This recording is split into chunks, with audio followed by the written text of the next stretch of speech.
ఎక్కువ కాలం మనం పిల్లలతో లేని సందర్భం బహుశా ఉపాధ్యాయులుగా అందరికీ కొత్త అనుభవం.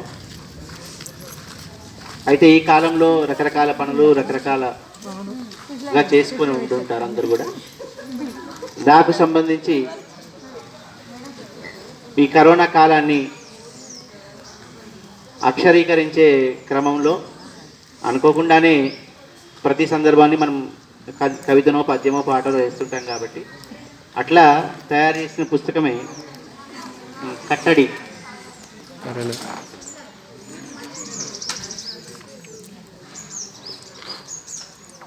ఇది కట్టడి అనే పేరుతోని గత నవంబర్ నెలలో సిద్ధం చేసి డిసెంబర్ 16 నాడు ఆవిష్కరించుకోవడం జరిగింది నిజామాబాద్లో. చాలామంది పెద్దవాళ్ళ సమక్షంలో ఈ పుస్తకం ఆవిష్కరించబడింది.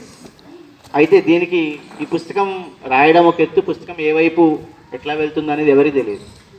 కానీ నా అదృష్టం కావచ్చు, పుస్తకం తొందరగానే ఉభయ రాష్ట్రాల్లోని, అంటే అటు ఆంధ్రప్రదేశ్లోను ఇటు తెలుగు మన తెలంగాణలోను ఆ పైన ఇతరత్ర ప్రాంతాల్లో కూడా పంపించడం జరిగింది. వాళ్ళంతా చాలా మట్టుకి మనకు మంచి స్పందన రావడం, రకరకాలుగా ప్రోత్సహించడం అనేది మర్చిపోలేని సందర్భం. దాంతోపాటుగా అధికారుల దగ్గర దాకా కూడా వెళ్ళి మంచి గుర్తింపును తీసుకొచ్చిన పుస్తకంగా అనుకోవచ్చు. 41 కవితలతో ఈ పుస్తకం ఉంటుంది. పుస్తకాలు చదివే అలవాటు ఉన్న పిల్లలు మన దగ్గర ఉన్నారు కాబట్టి ఇది ఎక్కువ కాపీలు లేవు. అంటే అనుకోలేదు ఇంత తొందరగా ఈ పుస్తకానికి బాగా పేరు వస్తుందని. కాబట్టి చాలా పుస్తకాలు అయిపోయినాయి. కొన్ని పుస్తకాలు ఉన్నాయి, మనం లైబ్రరీలో అట్లా పెట్టుకుంటే ఎప్పుడైనా వీలైతే పిల్లలు చదువుకోవచ్చు, చూసుకోవచ్చు. సరే, ఈ పుస్తకం ఈ క్రమంలో మన భారత ఉపరాష్ట్రపతి ముప్పవరపు వెంకయ్య నాయుడు దగ్గర దాకా వెళ్ళడం జరిగింది. సాధారణంగా వెంకయ్య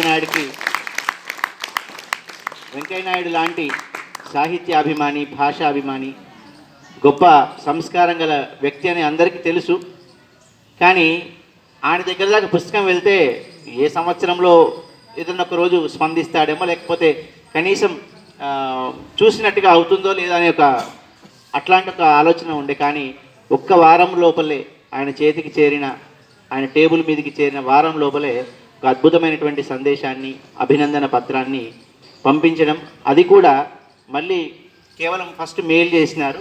ఆ తర్వాత ఒక 4-5 రోజుల తర్వాత ఒక మంచి అభినందన పత్రం అన్నమాట. అంటే PhD లెవెల్లో దీన్ని ప్యాక్ చేసి చక్కటి సర్టిఫికెట్ను పంపించడం జరిగింది.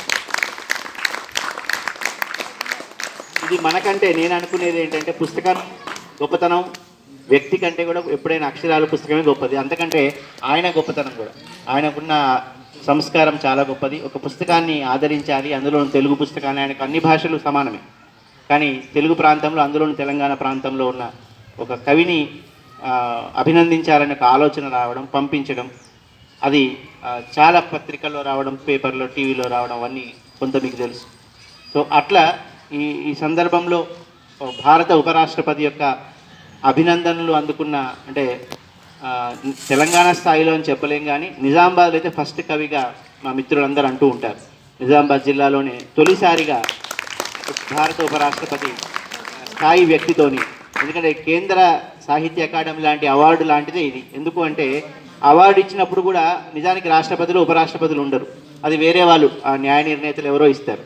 కానీ ఇది అనుకోకుండా ఉపరాష్ట్రపతి గారి స్వహస్తాలతోని సంతకం చేసిన లేఖ కాబట్టి ఇది కేంద్ర సాహిత్య అకాడమీ అవార్డు అంత గొప్పదే అని మా కవి మిత్రులు అందరూ భావించిన సందర్భంలో చాలా సంతోషించాం. బయట కూడా 2-3 సన్మాన సభలు అవి ఏర్పాటైనాయి, టీవీలో ఇంటర్వ్యూలు లాంటివి అయినాయి. కానీ అన్నింటికంటే సంతోషం ఎప్పుడు ఆ టీవీలో మన K6 ఛానల్లో ఇంటర్వ్యూ చేస్తూ ఒక ప్రశ్న అడిగినాడు, మీకు ఎక్కడ సన్మానం జరిగినప్పుడు చాలా సంతోషపడతారు అన్నప్పుడు, మీ స్కూల్లో కానీ మీ ఊర్లో కానీ జరిగినప్పుడు ఎట్లా ఫీల్ అవుతున్నారు అన్నప్పుడు, పుట్టింట్లో సన్మానం అయినట్టుగా అన్నాం. సేమ్ ఈరోజు అదే జరిగింది. అంటే మనం ఎక్కడన్నా బయట గొప్ప కావచ్చు, కానీ మన పాఠశాలలో ముఖ్యంగా ఉపాధ్యాయుడిగా ఏమనుకుంటామంటే, పిల్లల దగ్గర మనకు జరిగే సత్కారం అనేది చాలా గొప్పది. అందులోనూ ఆత్మీయులైనటువంటి స్టాఫ్ మెంబర్స్ వీళ్ళందరి యొక్క విశాల స్నేహ హృదయం మధ్య జరగడం అనేది చాలా గొప్ప విషయం. ఎందుకంటే ప్రత్యేకంగా మా ఉపాధ్యాయ సోదర సోదరిమణులకి ధన్యవాదాలు చెప్పాల్సిన సందర్భం ఏమిటంటే, చాలా జరుగుతూ ఉంటాయి కానీ బయట చాలా జరిగిన వాటికి మనకేం సంబంధం అని అనుకోకుండా మన ఉపాధ్యాయునికి జాతీయ స్థాయిలో గుర్తింపు వచ్చింది, అంతర్జాతీయ స్థాయిలో గుర్తింపు వచ్చినప్పుడు వాళ్ళకి ఒక చిన్న సత్కారం చేయాలి. అందులోని పిల్లల మధ్య ఇది బహుశా చేసుకుంటే ఎప్పుడో చేసుకోవచ్చు, కానీ విద్యార్థుల సమక్షంలో చేయాలనే ఒక ఆలోచన చాలా గొప్పది. నిజంగా దానికి నేను చాలా సంతోషపడుతున్నాను. ఈ కార్యక్రమానికి ప్రణాళిక చేసిన వారికి, వీరికి మార్గదర్శనం చేసిన వారికి, ఈనాటి కార్యక్రమం ఏర్పాటు చేసి సత్కారం, నిజానికి మేడం గారు అన్నారు చిన్న సన్మానం మిన్న సన్మానం అని ఏముండదు మేడం, ఎవరి మధ్యలో చేసుకున్నామనేది గొప్ప. మనకు సంబంధించి ఉపాధ్యాయులకి విద్యార్థులే అసలైనటువంటి ప్రేక్షకులు, న్యాయ నిర్ణేతలు. వాళ్ళ సమక్షంలో ఆత్మీయులైనటువంటి ఉపాధ్యాయుల మధ్యన జరుపుకోవడం అనేది నేను మర్చిపోలేని ఒకానొక సన్మానాల్లో గొప్ప సన్మానంగా నేను దీన్ని భావిస్తూ ఈ కార్యక్రమం ఏర్పాటు చేసిన మీ అందరికీ ధన్యవాదాలు తెలియజేస్తున్నాను.